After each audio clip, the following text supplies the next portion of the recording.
સૂત્ર સૂત્ર નંબર 3. પહેલા સૂત્રમાં આપણે ભક્તિની વ્યાખ્યા જોઈ, બીજા સૂત્રમાં પણ ભક્તિની વ્યાખ્યા. હવે ત્રીજામાં ગયા વખતે આપણે જોયું કે સાતુ અસ્મિન પરમ પ્રેમ રૂપા,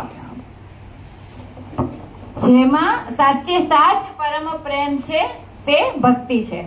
હવે આજના સૂત્રમાં કહે છે કે અમૃત સ્વરૂપા ચ, એટલે ભક્તિ એટલે અમૃત.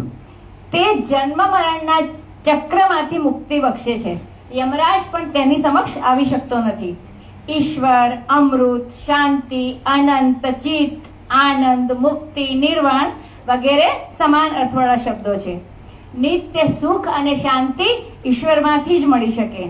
આટલા જ માટે ભક્તો ઈશ્વરનો સાક્ષાત્કાર ઝંખે છે. દુનિયાવી આનંદ અખંડ હોતો નથી. જેમ આજે 5 મિનિટ હસે છે તે કાલે 2 કલાક રડે પણ છે. આ દુનિયામાં કોઈ માણસ પૂર્ણ રૂપે સુખી નથી. કરોડાધિપતિને પણ પોતાના દુશ્મનોની બીક હોય છે. એને નિરાતે ઊંઘ પણ આવતી નથી. ઊંઘ માટે તેને દવા અથવા તો ઇન્જેક્શન લેવા પડતા હોય છે.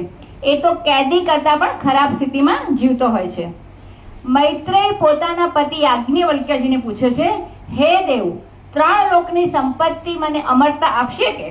યાજ્ઞવલ્ક્ય કહે છે, ચોક્કસ નહીં. યમરાજ નચિકેતાને કહે છે કે ધનવાન લોકો મોહ અને મદથી આંધળા બની પોતાની સ્મૃતિ, બુદ્ધિ અને વિવેક ગુમાવે છે, અને આ રીતે દુનિયાના ચક્કરમાં પડીને વારંવાર મારા પંજાનો ભોગ બને છે. મોહ અને તૃષ્ણાથી ગ્રસ્ત દુનિયાવી પુરુષો માટે જર અને જોરું એ બંને ઝાડ સમાન છે. આ તો વિવિધતાની દુનિયા છે. લોકોની બુદ્ધિ જુદી જુદી છે, ચહેરા જુદા જુદા, સંપ્રદાયો જુદા જુદા, અવાજ જુદા જુદા, શ્રદ્ધા જુદી જુદી, સ્વાદ જુદા જુદા અને સ્વભાવ પણ જુદા જુદા. પરંતુ આ બધી વસ્તુમાં એક વસ્તુ સમાન છે, અને તે એ કે દરેકને નિત્ય સુખ, શાંતિ, જ્ઞાન, અમરતા અને મુક્તિ જોઈએ છે. આ વસ્તુ માત્ર ઈશ્વર સાક્ષાત્કારમાં જ મળી શકે છે. સૂત્ર 4. યમ લબ્ધ્વા પુમાન સિદ્ધો ભવતિ, અમૃતો ભવતિ, તૃપ્તો ભવતિ. આ ભક્તિનું ફળ છે. જે પ્રાપ્ત થતા, એટલે કે ભક્તિ પ્રાપ્ત થતા મનુષ્ય સિદ્ધ બને છે, અમર બને છે અને સંતોષી બને છે. પુમાન શબ્દનો ઉપયોગ ખાસ સૂચક છે. તેનો અર્થ એ છે કે ભક્તિ કે મુક્તિ પ્રાપ્ત કરવી એ કોઈક અમુક જાતિના, અમુક જ્ઞાતિના, અમુક રંગના કે અમુક દેશના લોકો માટે જ નથી. શ્રદ્ધા અને મુમુક્ષુત્વથી સંપન્ન કોઈ પણ વ્યક્તિ ભક્તિ માર્ગે પ્રગતિ કરીને ઈશ્વર સાક્ષાત્કાર કરી શકે છે. રૈદાસ અને કબીર કોઈ બ્રાહ્મણ નહોતા, છતાં તેઓ સાક્ષાત્કાર પામ્યા છે. અરે મનુષ્ય તો શું, પ્રાણીઓ પર પણ ઈશ્વરની કૃપા ઉતર્યાના પુરાણમાં દ્રષ્ટાંત, જેમ કે ગજેન્દ્ર મોક્ષ. સિદ્ધ ભવતિ એટલે કે મનુષ્ય સિદ્ધ બને છે. ઈશ્વર સાક્ષાત્કારથી ભક્ત સિદ્ધ બને છે. એને પોતાનું ધ્યેય પ્રાપ્ત થઈ ગયું. ઈશ્વર સાક્ષાત્કારથી એની સર્વ ઈચ્છાઓ સંતોષાઈ ગઈ. તેને હવે કશી આવશ્યકતા રહેતી નથી. એ તો હવે પરમ શાંતિ, અનંત અને પૂર્ણ સંતોષ તથા અખંડ આનંદનો ઉપભોગ કરે છે, અને આનાથી જ તે સિદ્ધ કહેવાય છે. ભક્તને મન સિદ્ધિઓની કોઈ જ કિંમત હોતી નથી. ભક્તને તેની દરકાર પણ હોતી નથી. અહીં સિદ્ધિનો અર્થ શક્તિ છે એમ સમજવું.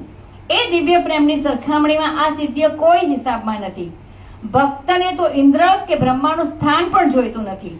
એટલું જ નહીં, પરંતુ તે તો મુક્તિને પણ ઠોકર મારે છે. એનું હૃદય તો દિવ્ય પ્રેમથી પરિપૂર્ણ છે. એણે તો ભક્તિ મેળવી એટલે સર્વસ્વ પ્રાપ્ત કરી લીધું એવું છે. એણે સર્વનું મૂળ પ્રાપ્ત કરી લીધું છે. એટલે એ તો હવે પૂર્ણ, અમર અને સંતોષી બની ગયો છે. તેથી બાહ્ય વસ્તુઓ કે જે અપૂર્ણ અને અનિત્ય છે તેના પ્રત્યે તેને જરા પણ આકર્ષણ રહ્યું નથી. આવો સિદ્ધ અથવા તો પૂર્ણ પુરુષ પોતાનું ધ્યેય હાંસલ કરી ચૂક્યો છે. સામાન્ય રીતે સિદ્ધ શબ્દનો એવો અર્થ કરવામાં આવે છે કે તે પુરુષમાં ચમત્કારિક શક્તિ હોય અથવા સિદ્ધિ હોય. આ સૂત્રમાં આવા અર્થમાં આ શબ્દ વપરાયો નથી. સિદ્ધ કે પૂર્ણ પુરુષ તે નથી જે ચમત્કાર કરી બતાવે, પણ સિદ્ધ પુરુષ તો તેને કહેવાય કે જેણે ઈશ્વર સાક્ષાત્કાર મેળવીને પરમ પુરુષ સાથે એકતા સાધી છે. શ્રીમદ ભાગવતમાં ભગવાન પોતે ભક્તનું વર્ણન કરતા કહે છે, ન પારમેસ્થ્યમ ન મહેન્દ્રધિષ્ણયમ ન સાર્વભૌમમ ન રસાધિપત્યમ ન યોગ સિદ્ધિર પુનર્ભવમ વા મય્યર્પિતા મેચ્છતિ મદ્વિનાન્યત. જેણે પોતાની જાત મને સમર્પણ કરી દીધી છે તેવા ભક્તને મારા સિવાય કશું જોતું નથી. તેને બ્રહ્માનું પદ પણ જોઈતું નથી, તેમ તે ઇન્દ્રનું સ્થાન પણ ચાહતો નથી. એના મનમાં સાર્વભૌમ સમ્રાટ બનવાની પણ ઈચ્છા હોતી નથી અને સ્વર્ગથી પણ અધિક રસાતલનું સ્વામિત્વ પણ તે ઈચ્છતો નથી. યોગ સિદ્ધિઓ તો શું, તેને મોક્ષની પણ ઈચ્છા થતી નથી. કાકભૂષણજી રામાયણમાં કહે છે કે જીમી થલ વિનું જલ રહી ન શકાય, કોટી ભાંતિ કોઈ કરે ઉપાય, તથા મોક્ષ સુખ સુનું ખગરાય, રહી ન શકાય હરિ ભગતિ વિહાય. જેવી રીતે સ્થળ વિના જળનું સ્થાન જળ ન રહી શકે, ચાહે કોઈ કરોડો ઉપાય કરી લે, તેવી રીતે હે પક્ષીરાજ સાંભળો, મોક્ષ સુખ પણ શ્રી હરિની ભક્તિ વિના રહી શકતું નથી. અમૃતઃ ભવતિ એટલે અમૃત બને છે. જેને ઈશ્વર સાક્ષાત્કાર પ્રાપ્ત થયો છે તે અમર બની જાય છે. એ તો હર હંમેશ ઈશ્વરના સાનિધ્યમાં જ રહે છે. એને તો પોતાની જાતને ઈશ્વરના ચરણે ધરી દીધી છે. એને હવે કંઈ પણ ઈચ્છા રહી નથી. એને ઈચ્છા રહી નથી એટલે હવે તે નવું શરીર કે જન્મ લેવાની પણ આવશ્યકતા તેને રહેતી નથી. અમરતા એ જ ભક્તિનું રૂપ છે. જ્યારે આપણી ઈચ્છાઓ સંતોષાય ત્યારે આપણે જે આનંદ કે સંતોષ અનુભવીએ છીએ તે અર્થમાં સંતોષ શબ્દ અહીં વાપરવામાં આવ્યો નથી. આ તો પૂર્ણ સંતોષની વાત છે કે જે ફક્ત ઈચ્છાઓના અભાવ અને ઈશ્વર સાક્ષાત્કારથી જ શક્ય બને છે. જ્યારે માનવી પૂર્ણતાની ઉચ્ચતમ કક્ષાએ પહોંચે છે ત્યારે તેને પોતાના આત્મામાં જ પૂર્ણ સંતોષ મળી રહે છે. ઈશ્વર સાક્ષાત્કારથી પ્રાપ્ત પૂર્ણ સંતોષ કરતા વિશ્વમાં બીજી કોઈ ચીજ ઉત્તમ નથી. જેની પાસે પારસમણી હોય તેને વળી સોનાના ટીકડાની દરકાર ખરી? આ જ પ્રમાણે જે ભક્ત આ સર્વસ્વ જગતના મૂળ રૂપ ઈશ્વર સુધી પહોંચી ગયો છે તેને આ દુનિયાની નાનકડી વસ્તુની શું કિંમત હોય? ભક્ત ઈશ્વરને ચાહે છે, તેની સેવા કરે છે. એટલું જ નહીં પણ ઈશ્વરના બનાવેલા જગતની પણ તે સેવા કરે છે. એ તો મુક્તિ ઈચ્છતો નથી અને તેને માટે પ્રયત્ન પણ કરતો નથી. આમ છતાં ઈશ્વર તેને અવશ્ય મુક્તિ આપે છે, તેમાં જરા પણ શંકા નથી. લોકો કહે છે આપણે જેને જોયો નથી એવા ઈશ્વર પ્રત્યે આપણે ભક્તિ અથવા પ્રેમ કેવી રીતે કેળવી શકીએ? હું કહું છું, ભક્તોના સાનિધ્યમાં રહો.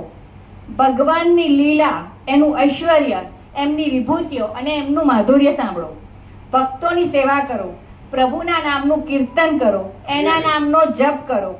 એકાદ વર્ષ અયોધ્યા, વૃંદાવન, ચિત્રકૂટ, પંઢરપુર, કાશી, આનંદ આશ્રમ અથવા સ્વામીજીના આનંદ કુટીરમાં રહો. તમને ઈશ્વર પ્રત્યે પ્રેમ ભક્તિ ચોક્કસ પ્રાપ્ત થશે.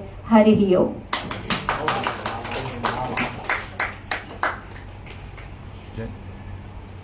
તું જ કરે